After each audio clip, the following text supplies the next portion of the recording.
Stuff Back Roads of Illinois. We are bringing the latest agricultural news and markets update on back roads of Illinois. Bring you like inside of the markets and interview with people in the agricultural industry for farmers and ranchers in central Illinois and across the Midwest. Today's edition of the Markets Club podcast with Don Close from Terrain. We right back with Don Close from Terrain. We are talking about the cattle markets for today on the Markets Club podcast on today from Don Close from Terrain. Welcome to our podcast on today. Thank you, Caesar. Pleased to be with you.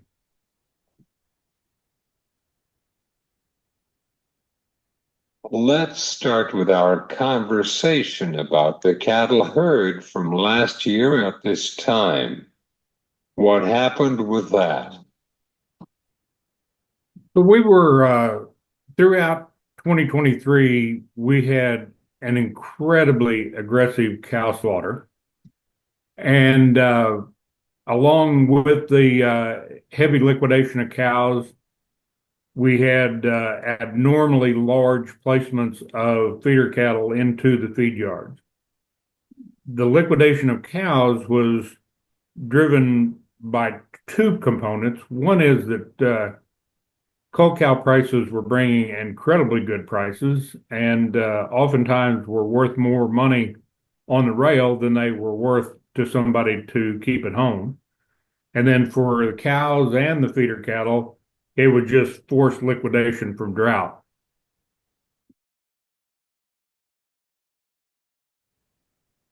Projected to the herd.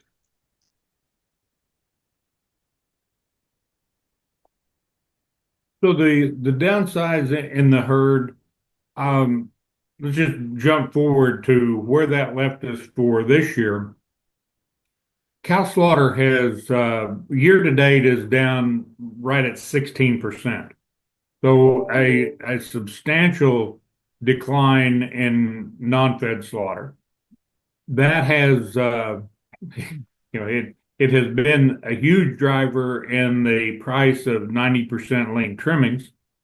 That in turn has caused a steep escalation in imports from both Brazil, particularly Australia, New Zealand shipments are up. Basically, all the importers to the States have seen a substantial increase in shipments of trimmings to the U.S.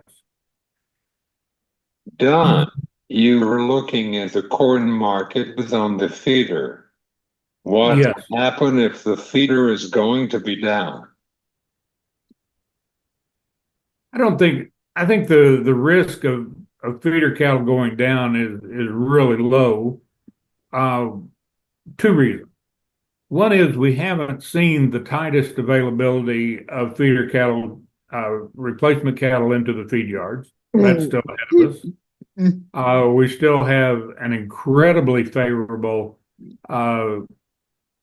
cost of gain to fed steer price ratio that is encouraging feeders and encouraging to leave cattle on longer. The biggest driver with the feeder cattle issue is we've yet to see any measurable retention of heifers to rebuild the breeding herd. Once that starts and you see that reduction of cattle going into the feed yard, that by itself will be a huge bullish influence on feeder cattle. As of the end, once a quarter, USDA gives us the percentage of heifers on feed. And the last data we have is from July, where heifers made up 39.6% of the on-feed inventory. The neutral zone in that ratio is between 36 and 37%. We've got to go from essentially 40% in July to below 36% trigger expansion. In the 2014-2015 area, the heifers as a percent on feed dropped as low as 33%.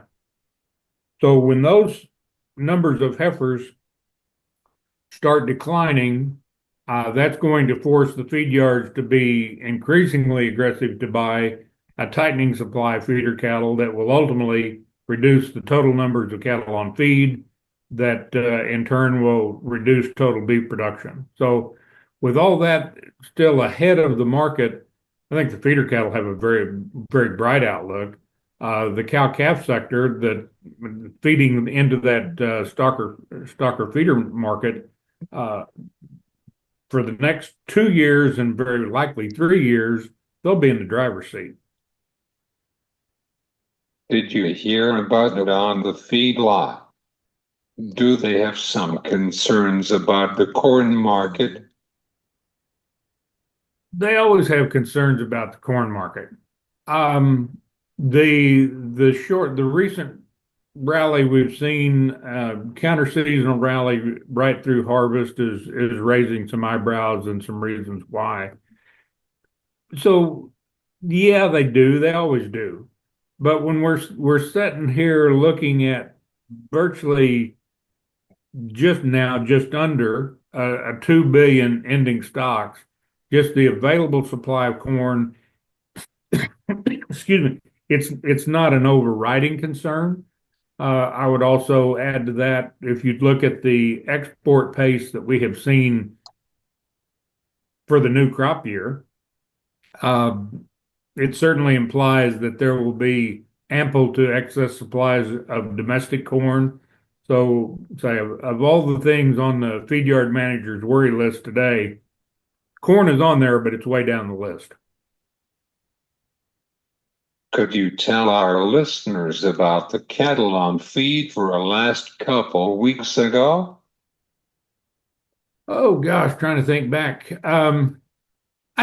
The report was viewed as largely neutral because it came out very, very close to pre-trade estimates. The report by itself was a little bit negative simply for the fact that the on-feed number continues to hold above year ago at or an above year ago level.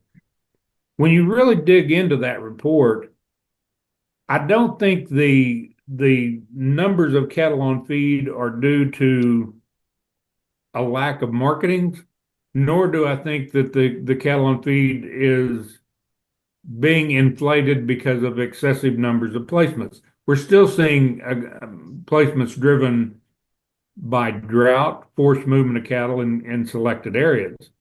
But I think the real driver in that on feed report and what's supporting that on feed number to stay higher than expected is because of the additional days that cattle are remaining on feed.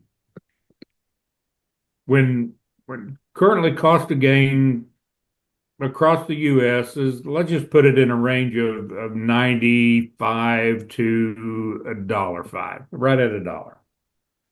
When fed cattle are trading at basically $1.85, so that cattle feeder is getting just short of a 2-to-1 return on his investment for every pound he puts on that animal. He's motivated to make him as big as possible.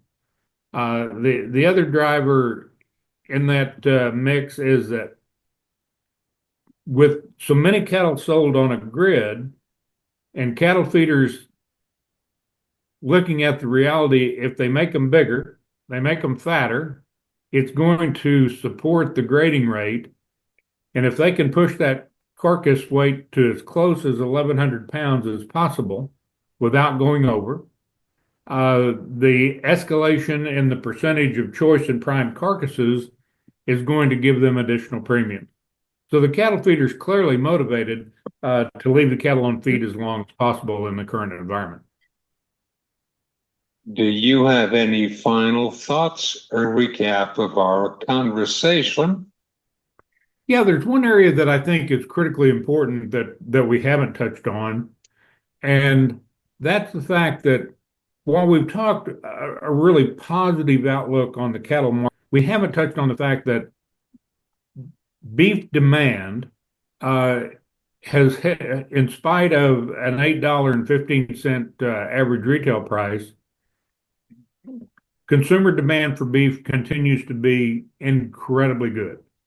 And it's that strength in the average retail price, it's the strength in consumer demand for beef that provides encouragement that there's still room to the upside in this market.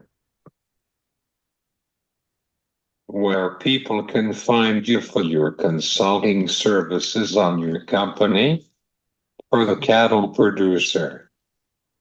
We would direct them to go to terrainag.com, and that's our website. And from there, they can see all of the reports that Terrain is generating. Thanks, Don. You're more than welcome. Good to be with you.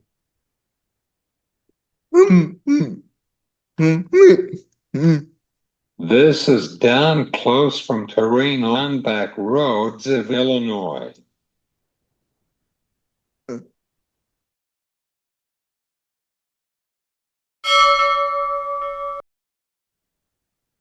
Thanks to Don Close from Terrain. This is the broadcast of Back Roads of Illinois. We are bringing latest agricultural news and markets update on Back Roads of Illinois. Bring you like inside of the markets and interview with people in the agricultural industry for farmers and ranchers in central Illinois and across the Midwest. The risk of trading for loss or gain from the markets. You've been listening to the Markets Club podcast.